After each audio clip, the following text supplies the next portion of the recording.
Hello, कैसे हैं आप सभी। आई होप आप सभी बहुत अच्छे होंगे। मैं आप सभी का एक बार फिर से स्वागत करता हूं आपकी YouTube channel basics of Dheeraj sir पे। जी हां, राजस्थान विद्या संबल योजना, जिसकी जो बेरोजगार जो युवक हैं, जो बेरोजगार अध्यापक हैं, बहुत लंबे समय से इंतज़ार कर रहे हैं कि भाई फॉर्म कब से आएंगे, क्या विज्ञप्ति आएगी, कब हम लोग इसमें ज्वाइन करेंगे, कैसे ज्वाइन करेंगे, बहुत तरह के प्रश्न हैं। तो आप सभी के लिए विद्या संबल योजना पे मैंने एक कंप्लीट वीडियो बनाया है, जिसमें मैं आपको 2 पार्ट में सारी चीज़ें समझाऊंगा।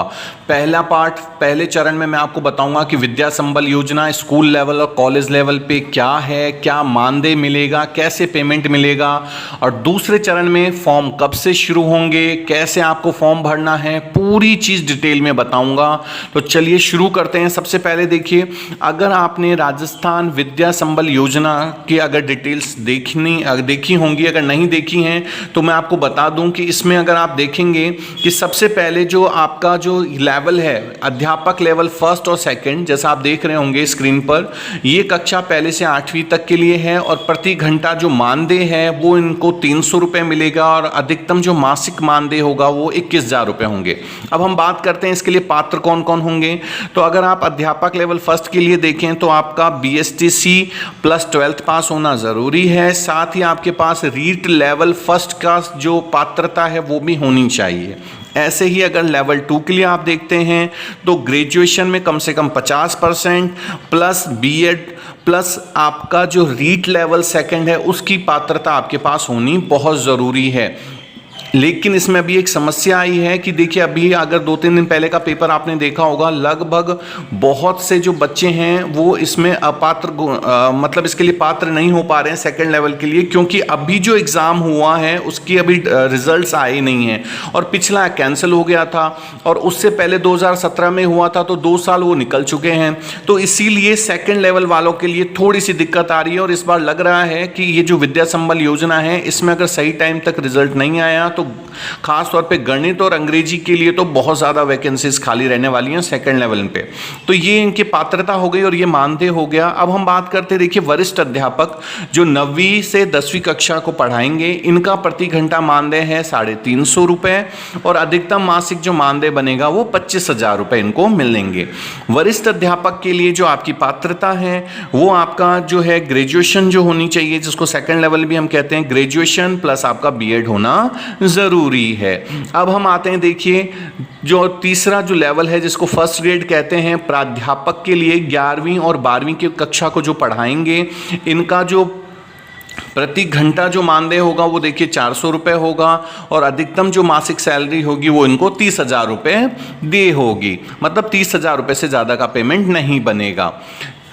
अगला देखिए, शारीरिक शिक्षा अनुदेशक PTI जिनको कहते हैं, PTI की पोस्ट के लिए आपका CP.Ed, DPA.Ed, BP.Ed होना चाहिए प्लस आप 12th पास आउट होने चाहिए, तो आप इसके लिए एलिजिबल हैं। इसमें जो प्रति घंटा मानदेय होगा वो 300 रुपये होगा और अधिकतम जो आपका मासिक जो सैलरी बनेगी वो 21,000 रुपये बनेगी। इसके बाद आते हैं प्रयोगशाला सहायक पे। प्रयोगशाला सहायक में आपका 12th पास होना ज़रूरी है उसी सब्जेक्ट से जिसके प्रयोगशाला सहायक की भर्ती है। जैसे मान लीजिए आप वनस्पति विज्ञान में जाना चाहते हो तो वनस्पति विज्ञान आपके पास 12th में होनी जरूरी है, तो आप उसके लिए एलिजिबल हैं। इसमें भी मानदेय 300 रुपये प्रति घंटा और मासिक जो है वो अधिकतम 21,000 रुपये दे होगा। अब देखिए, विश्वविद्यालय, महाविद्यालय, तकनीकी विद्यालय, पॉलिटेक्निकल कॉलेज हेतु आपको जो आचार्य वगैरह सह आचार्य की जो पोस्ट है वहाँ पर क्या मानदेय है। तो आचार्य देखिए 1,200 रुपये प्रति घंटा मानदेय और अधिकतम 60,000 सैलरी पैकेज महीना इनको दे होगा। सह आचार्य 1,000 रुपये प्रति घंटा मानदेय और यह अधिकतम 52,000 महीने सैलरी पैकेज मिलेगा। सहायक आचार्य 800 रुपये प्रति घंटा मानदेय या अधिकतम 45,000 रुपये महीना सैलरी पैकेज दिया जाएगा। तो ये तो बात हो गई, अगर आप स्कूल लेवल या कॉलेज लेवल पे विद्या संबल योजना से जुड़ते हैं तो आपके पास क्या क्या क्वालिफिकेशंस होनी चाहिए, आपके पास क्या क्या आपकी डॉक्यूमेंट्स होने चाहिए, क्या पास आउट होने चाहिए और क्या सैलरी मिलेगी। अब हम बात करते हैं कि अगर हमने मान लीजिए हमारे पास ये सारी चीज़ें हैं, सबसे बड़ी जो समस्या आ रही है वो ये कि इसका फॉर्म कैसे भरा जाएगा, इसकी विज्ञप्ति कब आएगी, कैसे हम फॉर्म भरेंगे, कौन सी डेट को आएगी। तो चलिए इसके लिए देखिए, सबसे पहले मैं आपको इसका एक फॉर्म का प्रोसेस दिखा रहा हूँ। देखिए, ये विद्या संबल योजना के आवेदन पत्र का एक प्रारूप है, जिसमें आपको देखिए आवेदक का पूरा नाम, पद, पिता का नाम, माता का नाम, जन्म दिनांक और ये सारे देखिए जो भी डिटेल्स होंगी ये सारा इस फॉर्म में आपको इस तरह से मिलेगा। जो इसका जो फॉर्म होगा वो इस टाइप से आपको होगा, जिसमें फिर आपको ये दिखाया जाएगा बाद में कि भाई इसमें क्या क्या चीज़ें हैं, क्या शपथ पत्र वगैरह है। तो ये शपथ पत्र वगैरह भर के ये एक कंप्लीट फॉर्म का प्रारूप है विद्या संबल योजना का। अब सबसे बड़ी बात ये आती है कि सर ये तो ठीक है कि भाई विद्या संबल योजना का फॉर्म है, भरेंगे कैसे, कब से चालू होगा? तो देखिए, ये फॉर्म अभी चालू हो जाने चाहिए थे, लेकिन अभी जो चालू नहीं हुए उसके कारण जो हैं वो ये हैं। पहला जो सबसे बड़ा कारण है, देखिए रीट लेवल जो 2 है, जो सेकंड है, उसका रिजल्ट आना बहुत ज़रूरी है, क्योंकि उसकी जो पोस्ट आएगी उसके लिए अभी जो बच्चे हैं वो पात्र ही नहीं है, क्योंकि पिछला कैंसिल हो गया था। दूसरा जो सबसे बड़ा इशू है वो ये है कि चलिए आपका जो अभी जो टीचर्स हैं, गवर्नमेंट टीचर्स हैं, उनका अभी ट्रांसफ़र का चल रहा है। तो जो ट्रांसफ़र वाला प्रोसेस चल रहा है वो जब तक क्लियर नहीं होगा तब तक ये नई वैकेंसीज या नई जो पोस्ट खाली होगी या वैकेंट रहेगी, क्या रहेगा उसका इनको पता नहीं रहेगा। तो ये 2 कारण है जिसके कारण फॉर्म जो हैं वो चालू नहीं हुए हैं। अब आपको मैं बताता हूं अगर फॉर्म चालू होंगे तो वो आपको कैसे करना है। तो देखिए, इसके 2 ही फॉर्म्स हो सकते हैं, या तो ये विज्ञप्ति दिखाएंगे, जैसे देखिए अभी आप विज्ञप्ति देख रहे होंगे, ये एक विज्ञप्ति है, ये व्याख्याता रसायन विज्ञान, देखिए रिक्त पद 1 है ये, और इसकी योग्यता दिखाई है एमएससी केमिस्ट्री और बीएड। ये देखिए आप निदेशालय एवं संयुक्त शासन सचिव एवं सचिव आदेश क्रमांक के राइस गैस फैकल्टी दिनांक इतना इतना, परिपत्र क्रमांक, ये बाकी सारी चीज़ें हैं। तो ये यहाँ पर ये निकला था, ये देखिए नीचे दिया गया है आवेदन दिनांक, विद्यालय समय, और ये है 4 अगस्त 2022 साय 5 बजे तक किया गया है। पात्र अभ्यर्थी मूल आवेदन व्यक्ति व डाक प्रेषित करके यहाँ पर प्रेषित कर सकते हैं। ये जो एक पोस्ट निकली है वो देखिए, ये जो पोस्ट है ये है आपके ये आया है, ये शायद चित्तौड़गढ़ के आसपास कहीं निकली थी ये पोस्ट, तो वो अपने पास ये डिटेल आई थी। तो मतलब इस तरह से या तो विज्ञप्ति आएगी आपके पास, ठीक है। ऐसी विज्ञप्ति देखिए कॉलेज आयुक्त, कॉलेज के लिए भी मैं दिखाता हूँ आपको, कॉलेज आयुक्तालय के लिए भी आया था।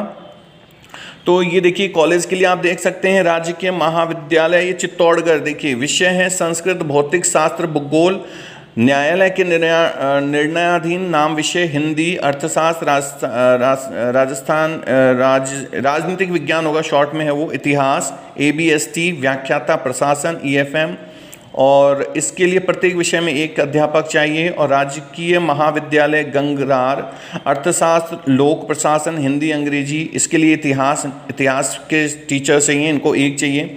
ये देखिए ऊपर देखिए इसमें आयुक्तालय कॉलेज शिक्षा राजस्थान के प्रतांक F1 विद्या संबल दिनांक इतने से इतने, मतलब विद्या संबल योजना के तहत ये कॉलेज में निकाला गया है। कहाँ का है ये? कॉलेज का है। और स्कूल का मैंने इससे ऊपर पहले आपको दिखाया था व्याख्याता का।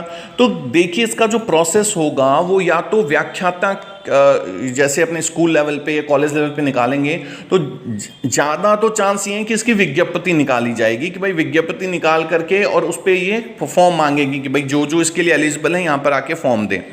आप लोग एक काम कीजिएगा, जो मैंने आपको शुरू में बताया था, मैं आपको एक बहुत बड़ा हिंट दूंगा। आप एक काम कीजिएगा, आपके नियर बाय जो भी सरकारी स्कूल है, समझ रहे हैं, वहां पर आप जाकर के, क्योंकि ये देखिए जब आपने इसका न्यूज़पेपर में जब इसका नोटिफिकेशन आया था, तो अगर आपने गौर से देखा हो तो उसमें लिखा था कि इसमें जो साक्षात्कार होगा वो वहाँ के जो प्रिंसिपल हैं वो और वहाँ के जो अध्यापक हैं वो ही उनका साक्षात्कार करेंगे।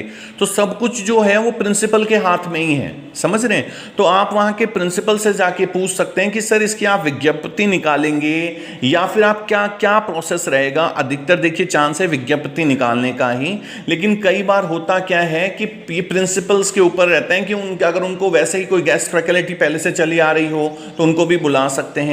तो आप स्कूल में, आपके जो भी आसपास स्कूल हैं जहां आप विद्या संबल योजना के तहत जुड़ना चाहते हैं, उनके प्रिंसिपल से जाकर के आप जरूर मिलें। वो आपको कब फॉर्म निकलेगी, कब विज्ञप्ति जारी होगी या क्या प्रोसेस होगा, वो आपको बिल्कुल सही जानकारी दे पाएंगे। अब जाहिर सी बात है, देखिए सैलरी और ये जो चीज़ें हैं, इसमें आप अगर आप जयपुर में हैं तो आप बीकानेर तो जाने से रहे, ठीक है ना। अगर आप जयपुर में ही हैं तो आप ज़्यादा से ज़्यादा जयपुर के ग्रामीण इलाकों में जाकर के आप कोशिश करेंगे कि चलो ठीक है वहाँ मिल जाए तो ठीक है, क्योंकि मानदेय तो ठीक है लेकिन फिर बाकी चीज़ें भी देखनी पड़ती हैं। तो आपके लिए सबसे अच्छा होगा कि आप वहाँ के जहाँ जिस भी स्कूल में जाना पढ़ाना चाहते हैं वहाँ के एक बार आप जो प्रिंसिपल हैं उनसे जाके आप ज़रूर मिलें। दूसरी चीज़ कि अब जैसे मान लीजिए इसमें आप लोग जुड़ तो गए, लेकिन इसमें देखिए कोई फिक्सेशन नहीं है, लेकिन ये एक बहुत अच्छी योजना है क्योंकि जो सरकारी स्कूल में बहुत सी क्लासेस खाली जाती थी वो भरी जाएंगी। साथ ही बहुत से ऐसे अध्यापक हैं जिनको बहुत ज़रूरत थी जॉब की, तो उनके लिए भी ये अच्छा है कि चलिए एक जॉब तो शुरुआत हो जाएगी। तो आप सभी जो भी इसको भरना चाहें आप लोग इसको भरिएगा। जैसे ही इसकी विज्ञप्तियाँ आएंगी मैं आपको टाइम टू टाइम नोट करवाता रहूँगा। और अगर अभी भी आपने इस चैनल को लाइक और सब्सक्राइब नहीं किया है तो लाइक और सब्सक्राइब कर लीजिए, ताकि टाइम टू टाइम जैसे ही न्यूज़ आए मैं आप तक पहुंचा सकूं। चलिए और भी ऐसे ही वीडियो के साथ मैं फिर आपसे मिलता रहूंगा, तब तक के लिए थैंक यू सो मच।